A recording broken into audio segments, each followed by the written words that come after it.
saludo para toda la audiencia de este canal del profesor Hernán. Estamos hoy en conversatorio con el secretario de Educación, Leonardo Huerta Gutiérrez, del municipio de Pereira. Secretario, tenga usted un feliz día. La idea de este programa es que hablemos acerca de lo que viene para este 2021 en materia de educación, teniendo en cuenta el marco de la pandemia, el posible modelo de alternancia y también, ¿por qué no?, hablar de un balance de lo que fue el 2020 en materia de resultados. Gracias, profe Hernán. Un saludo muy especial a todas las personas que nos escuchan y nos ven y nos siguen en las plataformas a donde tenemos acceso a través de este maravilloso programa. Desearle un feliz año a usted, a su familia y a todos los que nos escuchan. Muchas gracias, Leonardo. Cuéntenos, para iniciar, algo que las personas están esperando. Ya conocemos el decreto, la publicación que se hizo hace unos minutos sobre mantener en trabajo virtual por lo menos por el mes de enero para los municipios de Risaralda, pero quedaron algunas dudas. Por ejemplo, en el decreto se dice que los profes, si es por necesidad de servicio, deben asistir al colegio, y si necesitan un permiso de desplazamiento, pues se hará lo posible por facilitarlo. Sin embargo, al final también dice que en enero no se va a asistir a los colegios. Entonces preguntan que si este parágrafo, si se puede llamar así, aplica para enero o es desde febrero. No, la regla general es el desarrollo de las actividades académicas no presenciales. A mí no me gusta hablar de virtualidad, dado los altos índices de desconectividad que existen en Pereira, la dificultad que tenemos de dispositivos. Hay un déficit amplio en materia de tecnología que permita en el sector educativo en Pereira hablar de virtualidad. Aquí una virtualidad sincrónica es un sueño, pero estamos construyéndolo y hemos adquirido dispositivos, conectividad, pero no tenemos los índices ideales para que eso se presente. Hablamos más de actividades no presenciales, no necesariamente sincrónicas. Entonces, lo que decimos es, el calendario escolar, que además es unificado por primera vez con todas las secretarías de educación del Eje Cafetero, con las 7, a través de la RAP, Región Administrativa de Planeación Eje Cafetero, nos concertamos entre todos para empezar a generar desarrollo regional en materia educativa. Nosotros ese calendario escolar definimos que empieza la actividad académica la próxima semana. El lunes es festivo de Reyes, empezaría el martes 12 de enero. En todos los calendarios se estableció que esas 2 primeras semanas, o sea, la del 11 y la del 18, esas 2 semanas serían semanas de desarrollo institucional. De acuerdo con el decreto 1075, el esquema de las 52 semanas del año, del calendario normal, hay 40 semanas de clases, hay 7 semanas de vacaciones y hay 5 semanas de desarrollo institucional. Y cada entidad territorial las distribuye de acuerdo con sus necesidades. Nosotros definimos esas 2 primeras semanas como las de desarrollo institucional. ¿Qué se hace en la semana de desarrollo institucional? Se reúnen los directivos docentes, los administrativos, los profesores, el gobierno escolar, para planificar las acciones del año 2021. Nosotros vamos a hacer una semana de evaluación, lo que usted decía, para ver qué hicimos en el año 2020 y retroalimentar esas acciones que se desarrollaron, y otra de planeación del año 2021. Entonces, la semana del 12, la próxima y la que sigue, no son con estudiantes, son de desarrollo institucional. ¿Qué hemos dicho en la circular? Esas semanas de desarrollo institucional, como regla general, son no presenciales. Entonces, mire que la regla general durante enero va a ser la no presencialidad. De esas 2 semanas en desarrollo institucional tendrá que buscarse los mecanismos, Zoom, Teams, cualquiera, o PDF, o por celular, o por llamadas de WhatsApp, o lo que sea, para evaluar las acciones del 2020 y planificarlas del 2021, no presenciales. Y la primera semana de clases, que sería la tercera semana del calendario escolar, que sería la 4ª semana del mes, que sería la última hasta el 30, hasta el 29 del 24 al 29 de enero, que es la primera semana de clases. Esa semana de clases va a ser también no presencial. 3 semanas, 2 de desarrollo y 1 de clases, no presenciales todas. Por un lado, para identificar síntomas. La época de Navidad nos lleva a reuniones familiares, muchos viajaron fuera de la ciudad, fuera del país, recibieron visitas de sus familiares de otros países, de otras ciudades, y lo que queremos es que estas 3 semanas sean de verdad de confinamiento, pero no que sean no presencialidad y los niños en la calle jugando pelota, o no presencialidad y los profesores en un centro comercial de compras. Es no presencialidad, pero las actividades académicas deben ser desarrolladas por todos en casa, guardaditos en la casa, para identificar síntomas de posibles contagios en la época navideña y para reducir, mitigar el riesgo de contagios, preparándonos para la primera semana de febrero iniciar las clases. Entonces, ¿por qué hay una excepción a cuando la necesidad del servicio lo plantee? Sin perder de vista la regla general es la no presencialidad, pero si de pronto hay un caso en el que un rector requiera que el docente orientador vaya para revisar unas encuestas con él y poder planificar de manera presencial, pues no serviría la circular para el profesor decir, es que mire, está prohibido. Que usted sabe que algunos docentes son muy llevados a su parecer, algunos, y en el magisterio encontramos que romper paradigmas a veces también es difícil. Entonces, cuando está la circular, algunos docentes que así se requiera y así se necesita, el rector lo cita y dice, no señor, vea, acá dice que es prohibido. Entonces le estamos diciendo, no, es prohibido en términos generales, pero si el rector considera que por la necesidad del servicio se hace necesaria la presencia de alguien en el colegio, pues tendrá que ir.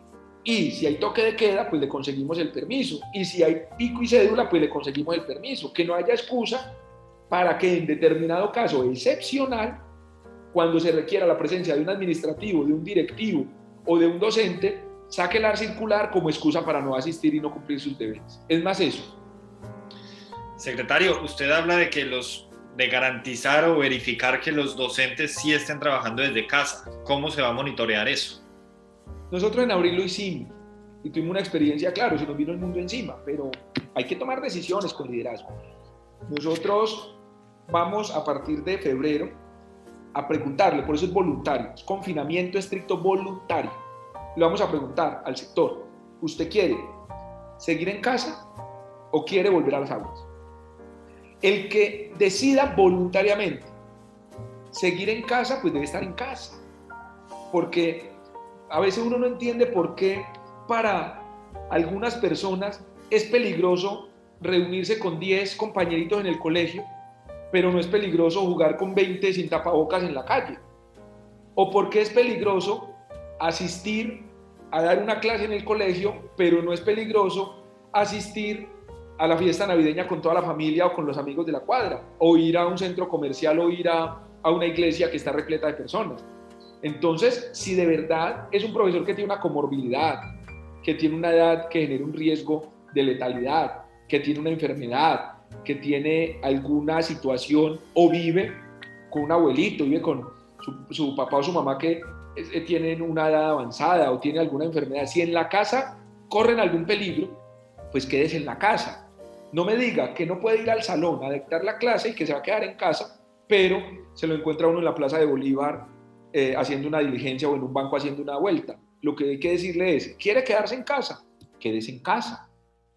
Y quédese en casa significa que vamos a monitorear que esté en casa. Nosotros acá tenemos la base de datos de todos los profesores.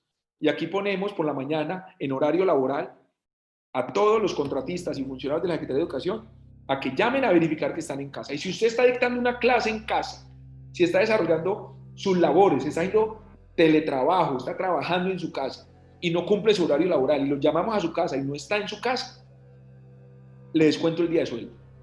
Y lo mismo para los estudiantes.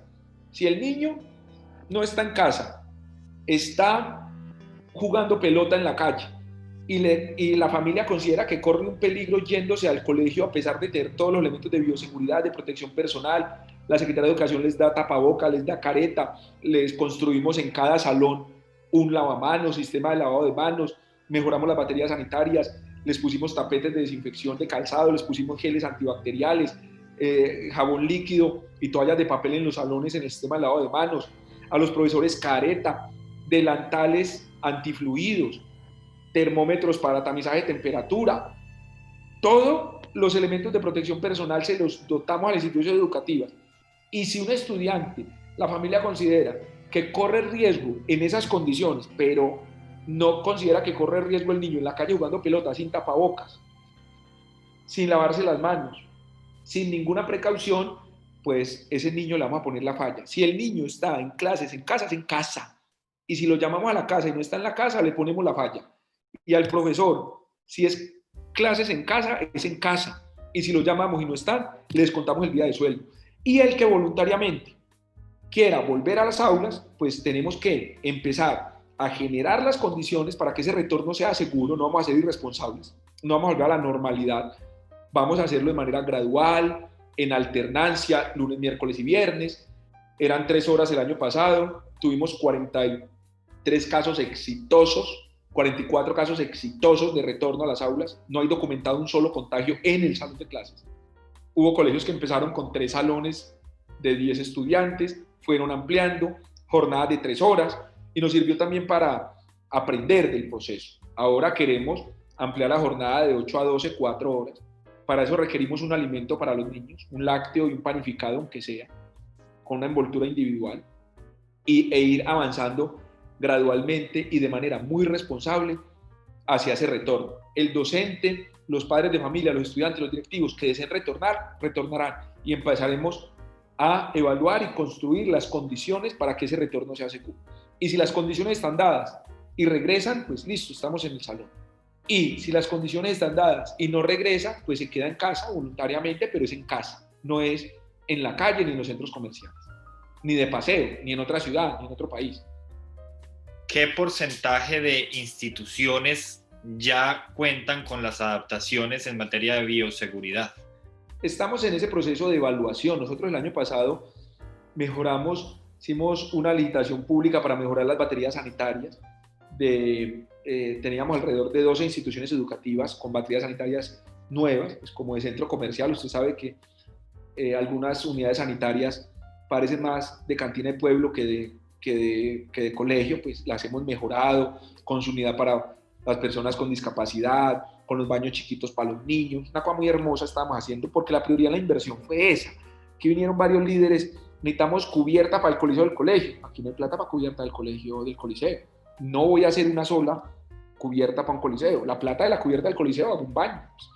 Porque si hay 5 pesos, esos 5 pesos yo los priorizo para baterías sanitarias y para restaurantes escolares para preparar un sitio. Y toda la inversión del año pasado se hizo para baterías sanitarias y para restaurantes escolares para preparar un sitio. Entonces, adicionalmente, se le transfirió a los colegios para que iniciaran el proceso de contratación de los sistemas de lavado de manos. Un lavamanos en cada salón se está construyendo. Y claro, al terminar el año, empezamos el proceso el martes pasado de evaluación de esas instituciones educativas, porque se contrató en un colegio el sistema de lavado de manos. Pues estamos yendo a verificar que efectivamente esté construido y haya quedado terminado y no estén todavía en proceso de construcción. Aspiramos la próxima semana levantar esa información y tenerla certera. Hoy en día tenemos 44 instituciones educativas ya con protocolos aprobados. 2 son oficiales, 2 oficiales.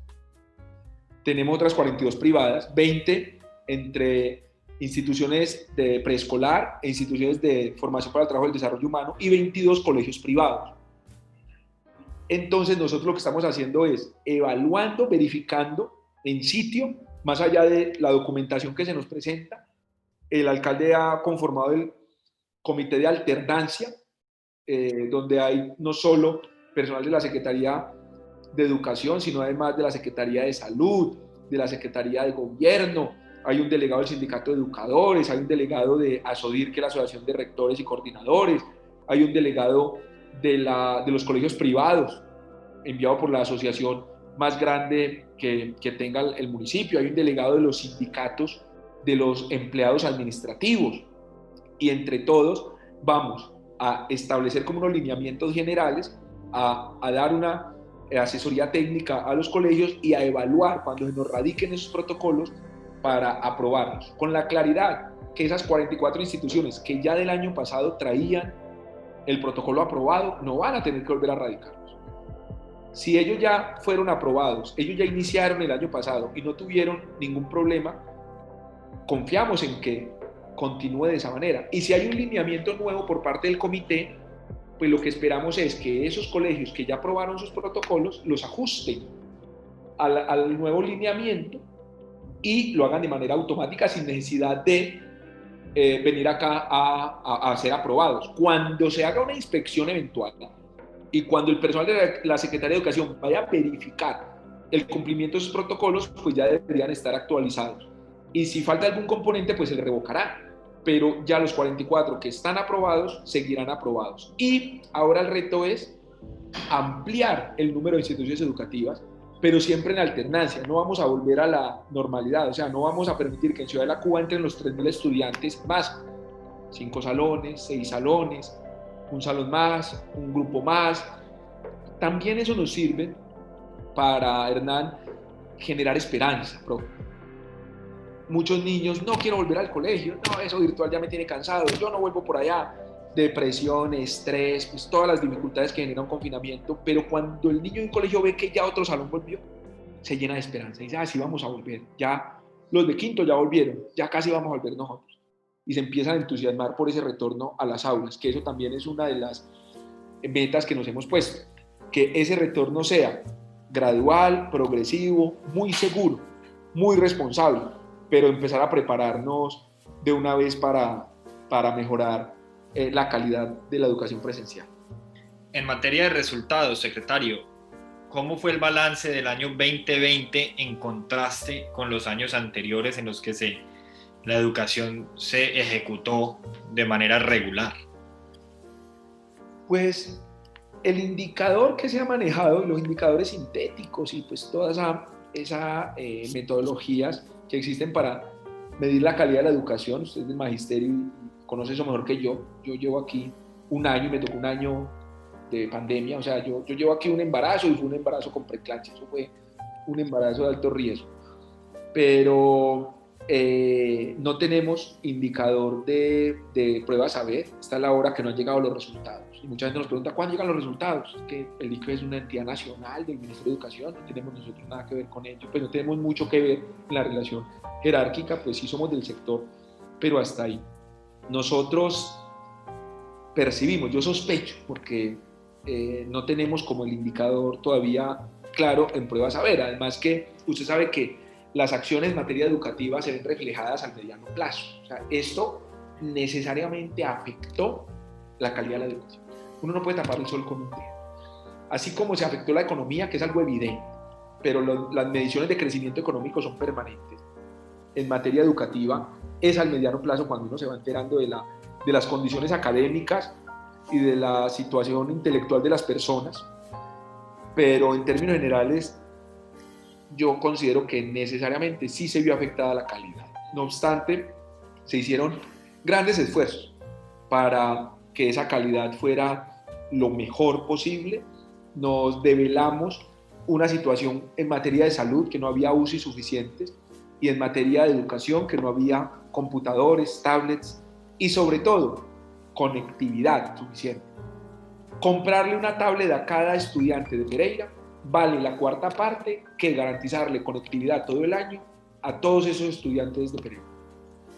Me sale más barato darle tablet a cada uno que contratar la conectividad de internet para esos niños de las tablets.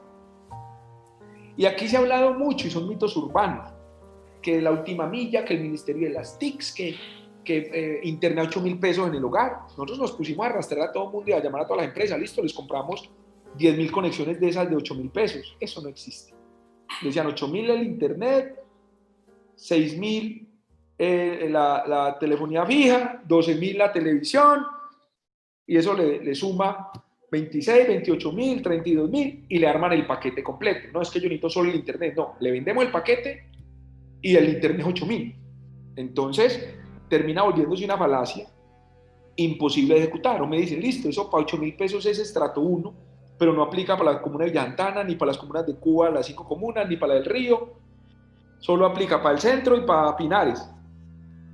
En estrato 1, pues eso es un imposible en materia de servicio público. Entonces, la conectividad no era suficiente. Claro, a partir de Darwin también podemos entender que el organismo que sobrevive no es ni el más fuerte, ni el más ni el más fuerte, ni el más grande, ni el más veloz. Es el que tiene mayor capacidad de adaptación. Y la educación se supo adaptar. Usamos la televisión, usamos las emisoras de la alcaldía, usamos el WhatsApp, usamos el Facebook.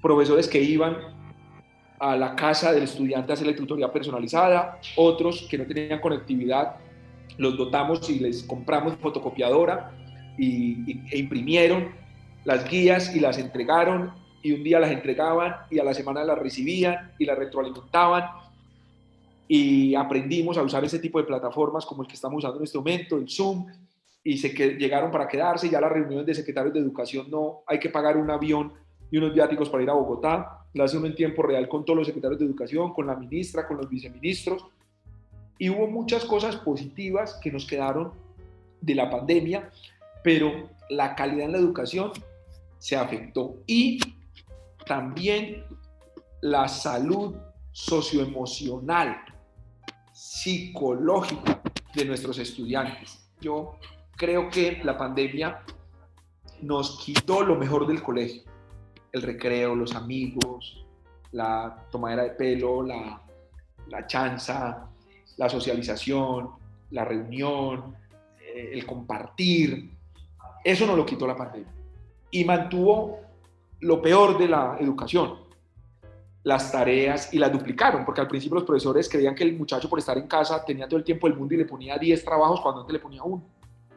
Que le aumentó el trabajo, la lectura, el papá ahí tallando y la mamá, y el estrés, y peleando con el hermanito por el computador, que mi clase, porque así cada casa tuviera un dispositivo, son 3 hermanitos.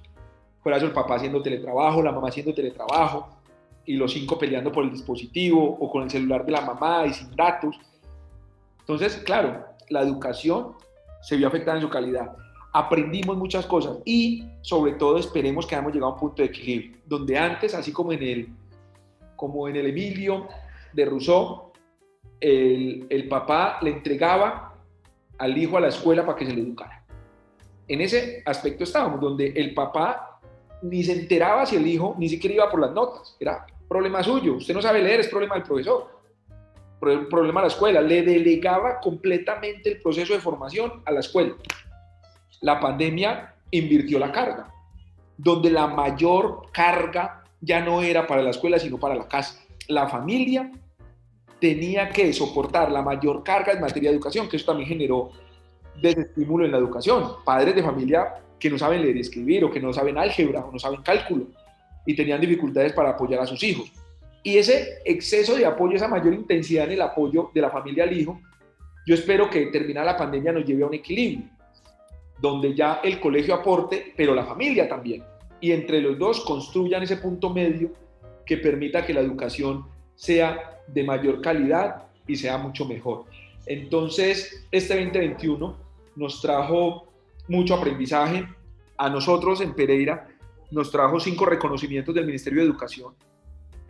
Fuimos la mejor Secretaría de Educación en una política de inclusión, es una obsesión nuestra, sobre todo por el trabajo que se hizo para incluir a los estudiantes en condición de discapacidad. Fuimos la mejor Secretaría de Educación en la alimentación escolar.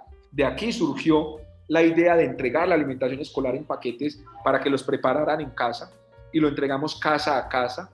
Y al principio las autoridades nacionales nos decían, los del ministerio, que era prohibido entregarlo en la casa porque el lineamiento establecía que tenía que ser entregado en el colegio. No queríamos generar aglomeraciones, por lo tanto armamos el mismo componente nutricional que tenía esos 10 almuerzos o esos 20 almuerzos, y entregamos el paquete por 20 días. También ganamos la mejor Secretaría de Educación en retorno seguro a las aulas. Fue la primera institución oficial en Colombia que volvió a las aulas, y orgullosamente fue una institución educativa rural en el corregimiento de Caimalito, en la vereda La Carbonera, y fue un modelo nacional. La rectora, que ni siquiera rectora, es una directora rural, pero tiene el liderazgo, la berraquera con su equipo de trabajo, con sus docentes, para haber sido la primera institución rural en Colombia y la primera institución oficial en Colombia en retornar de manera segura a las aulas. La tuvo el presidente de la República en su programa, vinieron secretarios de educación o la llamaban de toda parte para que les dijera cómo era ese retorno. También nos ganamos la mejor institución educativa en TICS, la Escuela también Rural de la Florida, el Colegio de la Florida, y el mejor institución educativa en el programa Todos Aprender, PTA, que fue la Inmaculada. Entonces, 5 reconocimientos. Iniciamos la obra de 3 supercolegios que venían retrasados desde hace 5 años con el FIE, el Fondo de Financiamiento del Ministerio. Pusimos la primera piedra en el Colegio del Remanso, que es la comuna de Villa Santana. Pusimos la primera piedra en el Colegio de Ciudad Boquía. Pusimos la primera piedra y ya va en el 4º piso la Escuela de la Palabra. Entonces los resultados, si uno los ve, pues son satisfactorios. Creamos una planta temporal de 33 docentes de apoyo para los estudiantes con discapacidad, para no tener que esperar a que empiece el año para iniciar contratos de prestación de servicio. Hay 33 docentes nombrados desde el año pasado. Eso significa que el martes, que es el primer día de calendario académico, en esas semanas de desarrollo institucional va a haber 33 docentes de apoyo pedagógico para la discapacidad en las instituciones educativas ya nombrados, por primera vez en la historia de Pereira. Aprobamos en el Consejo de Pereira vigencias futuras para contratar desde el mes de diciembre el aseo de todos los colegios. El año pasado, cuando yo llegué, había normalidad académica, los colegios caídos porque no había del mugre, porque no había en enero personal de aseo. Pues ya se contrató el aseo desde diciembre, ya se contrató la vigilancia desde el 28 de diciembre, o sea que el 1 de enero estaban los vigilantes y los aseadores desde la hora cero en los colegios de Pereira y no llamaban los rectores como en otros años: se está metiendo un ladrón a mi colegio. Ya había la vigilancia desde el 1 de enero y desde los últimos días del año. Vigencias futuras para vigilancia, para aseo y para alimentación escolar, garantizando alimentación escolar desde el primer día de clases, vigilancia desde el primer día del año, aseo desde el primer día del año y planta temporal de discapacidad, de apoyo pedagógico, garantizando ese apoyo desde el primer día del año. Eso significa que, a pesar de la pandemia, el equipo de la Secretaría de Educación trabajó día y noche de manera ardua y, claro, habremos cometido errores. Somos seres humanos, la perfección había que irla a buscar o al Olimpo o al paraíso. Nosotros estamos en la tierra y cometemos errores, siempre bien intencionados, pero el balance del año 2020 es absolutamente positivo. Perfecto, sí, evidentemente fue un año de transformaciones y bueno, ante todo, pues felicitarlo por esa gestión, por esa labor. Secretario, el tiempo se está acabando y no quisiéramos hacer cierre sin hacer la siguiente pregunta que ha causado muchos sinsabores en el municipio. Y es que hace unos días se recibió una resolución sobre los traslados de algunos directivos docentes. Entonces, los profes quisieran saber cuáles fueron los criterios que se tuvieron en cuenta para la selección de estos rectores o coordinadores que fueron... Lo primero que yo le quiero decir, mi profe, es que uno tiene que ver los cambios como una bendición, como una oportunidad. El magisterio es muy reacio a romper paradigmas. Hay rectores que me recuerdan a mi abuelita, que dijo: yo en esta casa nací y de aquí me sacan en un ataúd. Yo aquí nací y aquí me muero. Nosotros tenemos directivos docentes de 25, 30 años en la misma institución educativa. Nosotros tenemos que pensar en los cambios como una oportunidad para que toda esa experiencia y todas esas acciones positivas que se desarrollan en una institución educativa puedan ser aportadas a otra institución educativa. Pero el criterio para el traslado de los directivos docentes no fue solo subjetivo, porque claro, hay un elemento subjetivo, un elemento de componente subjetivo, pero también atiende a criterios objetivos. Yo revisé la ejecución presupuestal de los fondos de servicio educativo. Los rectores, pues para explicarle a la gente, los rectores, cada colegio maneja plata que le llega al ministerio y plata que le llega a la Secretaría de Educación y plata que reciben del alquiler de la cafetería, de algunas del día del Blue Jean y unas cosas. Ellos tienen su propia plata. Entonces, además que la Secretaría de Educación le aporta a los colegios con el aseo, la vigilancia, le paga los servicios públicos, les lleva dotación, les financia proyectos, ellos tienen dinero que les llega girado por el Ministerio de Educación. Yo miré la ejecución de ese dinero. Había instituciones educativas con una ejecución del 7%, mi profe. Entonces, que es muy poquito, 200 millones, y ejecutó 14 en el año. Muchas con el 50% de ejecución presupuestal. Pero adicional a ello, miramos los índices sintéticos también. Y adicional a ello, miramos el CIMAT, que el CIMAT es la materia prima de la educación. El giro que hace el ministerio depende del CIMAT. Si yo tengo 90.000 estudiantes en Pereira matriculados en el sector oficial, el giro que hace el DCGP es contra población atendida. Y si está bien caracterizado y tengo 5.000 marcados o caracterizados como víctimas de conflicto armado, o como extraedad, o como en condición de discapacidad, y la tengo caracterizado en las 14 discapacidades que el CIMAT me lo permite, pues el giro de los recursos va a ser acorde a la realidad que tiene el municipio. Y las plazas, porque el ministerio está tallando aquí y nos dice que sobran 160 profesores. Y cuando renuncia un profesor no nos dejan nombrar el reemplazo, porque según ellos, y de acuerdo a los estándares de número de estudiantes por número de profesores, pues están sobrando una cantidad de profesores que aquí en lo personal me he dado la pelea con todo este equipo de la Secretaría de Educación para no tener que sacar a ningún profesor profesional, y no lo vamos a sacar. Pero cada que se jubila uno o cada que renuncia uno, no nos dejan reemplazarlo porque no nos abren el sistema maestro, que es la forma como se vinculan los profesores. Entonces nosotros miramos los indicadores y los criterios, revisamos algunas quejas de los gobiernos escolares que se nos habían hecho, hicimos unos procesos de inspección y vigilancia. En Pereira no había reglamento de inspección y vigilancia, una de las funciones más importantes de la Secretaría de Educación es la inspección y vigilancia. Desarrollamos inspección y vigilancia y le voy a contar, profe, que aquí había una institución educativa que no tenía PEI. Imaginen, un colegio de Pereira sin proyecto educativo institucional. ¿Qué es el proyecto educativo institucional? Es el colegio. Es que el proyecto es el colegio, y el edificio y las personas están al servicio de hacer realidad ese proyecto. Y encontrarse uno con una institución educativa sin proyecto educativo institucional, encontrarse en un colegio que le alquila a una empresa de cable operador de televisión el coliseo para que instale unas antenas, poniendo en riesgo la estructura, encontrarse uno muchas situaciones, en particular de acuerdo a esas inspecciones y vigilancias que se hicieron, de acuerdo a los índices de eficiencia, eficacia, de calidad, de ejecución presupuestal, pues nos llevaron a trasladar efectivamente 8 rectores y 9 coordinadores. Sabemos que hay unos que tienen un gran potencial maravilloso, y esos que tienen un gran potencial maravilloso los queremos también tener al servicio de los colegios más grandes también. Si hay un profesor que tiene doctorado, que tiene unos grandes proyectos y está en un colegio pequeño, en una institución educativa de 500 estudiantes, y tengo un colegio de 3.000 estudiantes que requiere unos retos mayores, pues yo lo muevo para allá. Aquí no fue ni un capricho, pero sobre todo, y hay que cambiar esa mentalidad del magisterio, un traslado no es un castigo. Aquí creen que me movieron de mi colegio y me están castigando. No, un cambio es una oportunidad, es una bendición.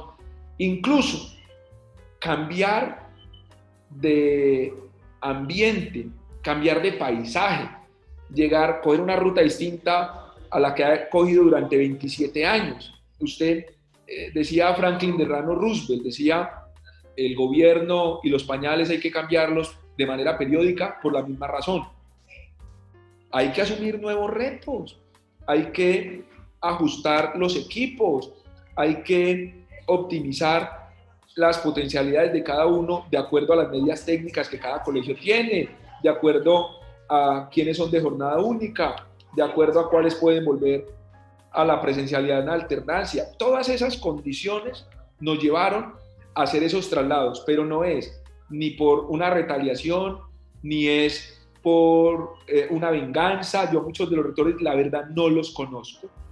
Son 177 sedes, yo llevo un año, y usted ve en las redes sociales que me la paso en los colegios.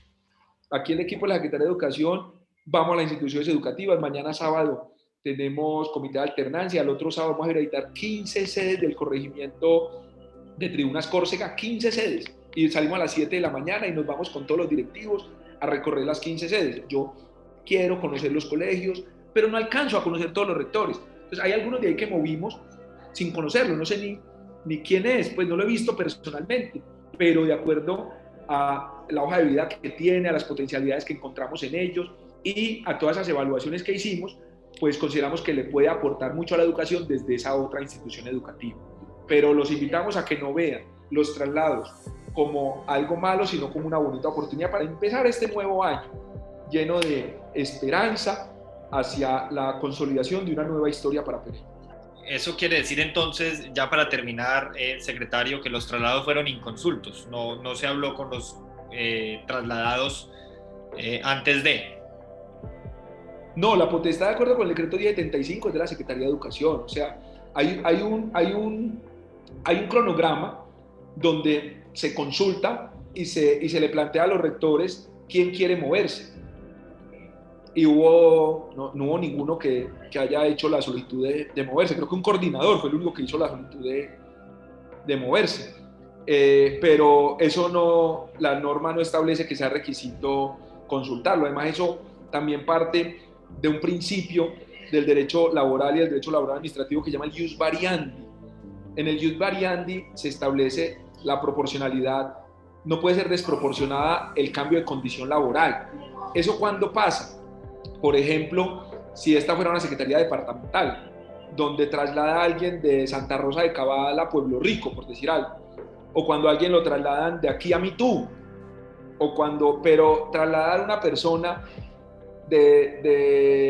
no sé, de la San Fernando, usted conoce bien Pereira, de la San Fernando a la Byron Gaviria, ¿cuántas cuadras hay? ¿Cuántas cuadras hay de San Fernando a Byron Gaviria? Pues no sabría exactamente las cuadras, pero sí es muy cerca. Pero 6 o 7, 8, 10 cuadras. O sea, usted como profesor para ir a San Fernando o para ir a Byron Gaviria, ¿cuál es la diferencia? Eso le desmembra a la familia, eso. O es más, usted para ir de Cuba, usted trabaja en Cuba como rector y lo paso para Kennedy. ¿Cuál es la diferencia? Pues en Pereira las distancias no son que usted vaya a destruir la familia, que usted vaya a acabar las condiciones laborales, que va a generar desarraigo. No. Sí, se vieron casos de Cerritos a Villa Santana, por ejemplo. Sí, por ejemplo, pero la ciudad no da pues para uno decir que eso le cambia las condiciones laborales a la persona. Aquí hay profesores que incluso viven en otras ciudades, que vienen en Armenia, que usted venir de Manizales para Cerritos o para Villa Santana. Entonces mire cómo también hay unas comunidades que requieren de mayor pasión de los rectores. Aquí hay unas comunas donde la verdad, el colegio está compitiendo contra la calle. Aquí hay una competencia en algunas instituciones educativas donde es la oficialidad y donde es la educación contra la Bacrin, que está queriendo coger a esos estudiantes contra las ollas de droga que están queriendo, y nosotros aquí manteniéndolos. Y hay unas instituciones donde se requiere un mayor compromiso.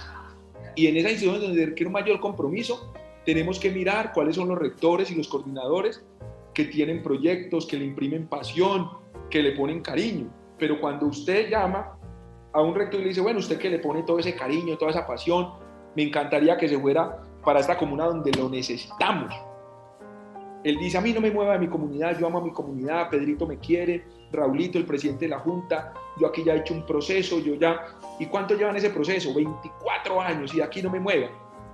Pues yo necesito, la educación necesita, Pereira necesita, el gobierno de la ciudad necesita que el servicio educativo sea de alta calidad todo, que todos los colegios de Pereira sean de alta calidad. Por eso también mire cómo en el plan de desarrollo nosotros en el sector urbano planteamos como meta reducir el transporte escolar urbano, el rural por las distancias hay que garantizarlo todo, pero no se compadece que un estudiante de Cuba esté estudiando en Kennedy y que haya que pagarle transporte escolar, o que un estudiante de Ciudad Boquía estudie en el colegio técnico, o que un estudiante del jardín estudie en Boquía.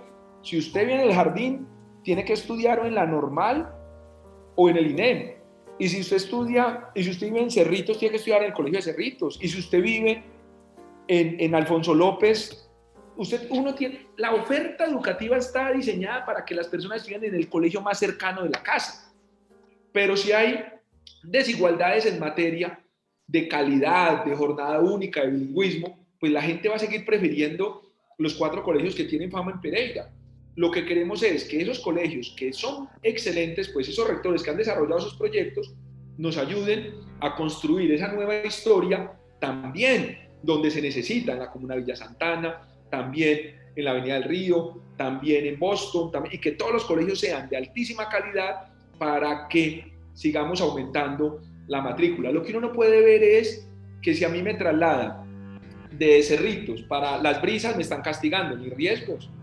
Al revés, le estamos poniendo unos retos maravillosos porque confiamos en ese trabajo que ha hecho en Cerritos, porque sabemos de la buena gestión que hizo en Cerritos y queremos aprovecharla para que nos ayude también a beneficiar una población en Villa Santana o del sector rural. Por ejemplo, movimos la rectora de Altagracia para el Alfredo García, o al del Alfredo García, pues estamos haciendo unos movimientos que esperamos sean bien acogidos. Todo cambio genera, toda acción genera una reacción. Aquí ya nos han mandado las fotos de la misma comunidad. No saquen al rector, no saquen al rector, y ponen las pancartas y cierran las vías y hacen mitin. Eso es normal y eso nos encanta. A mí me encanta que la comunidad se empodere de su colegio. El jueves voy a ir a 2 colegios, el viernes voy a ir a otros 2, a hablar con la comunidad, a darle la cara a la comunidad, a explicarle por un lado las razones de esos cambios y por otra, a informarles que esa resolución no tiene reversa. La única reversa de esa resolución es que un juez de la República, y los invitamos además a los profesores, a los directivos docentes y a los coordinadores y rectores, a los que fueron trasladados, que le muestren sus argumentos a un juez a través de una acción de tutela, nosotros los nuestros, y si el juez me ordena que devuelva al rector, pues la orden del juez toca acatarla. Pero ninguna posibilidad hay de yo devolver una rectoría o una coordinación. Ninguna. O sea, ya usted sabe, aquí ya han venido los concejales, ha llamado a todo el mundo, me ha presionado a todo el mundo, unos me insultan, otros me... pero a mí me encanta eso. Y eso no va a hacer que cambie de parecer. Esa resolución está en firme y el próximo martes esperamos que todos los rectores se le presenten al director de núcleo y que todos los coordinadores se le presenten al rector. Y el que no lo haga, ya ustedes saben cómo lo hicimos con una directiva en la Florida, se declaró el abandono del cargo, disciplinariamente se sancionó y hoy no es parte del magisterio por cuenta de no haberse presentado donde el acto administrativo le ordenó, porque ese acto administrativo tiene una presunción de legalidad y hasta que un juez no diga lo contrario es completamente ejecutable y no lo vamos a revocar. O sea, puede llamar el Papa Francisco y decir que se va a volver hincha del Deportivo Pereira y no devolvemos esa resolución. No la vamos a devolver, Hernán.